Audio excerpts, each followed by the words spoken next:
তাও দেখো মা এসে একটু নাড়া দিচ্ছিলো খুন্তি দিয়ে।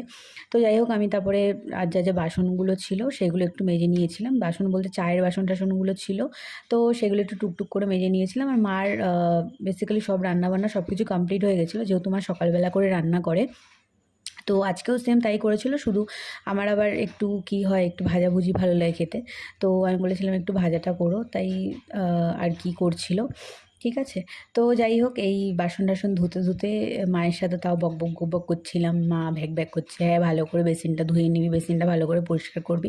আর কি হয় যেটা, মা যেহেতু নিজের হাতে করে কাজ করে, তো মার আমার কাজ সত্যি আমার মায়ের পছন্দ না। কারণ আমার মা খুব পরিষ্কার পরিচ্ছন্ন কাজে, আর আমি যেহেতু তার উল্টোটা।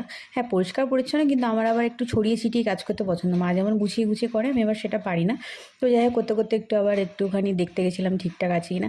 কিন্তু কি জানো তো, ঠিকঠাক তো ছিল, মানে পটল বা আর কি পটলটা বসিয়ে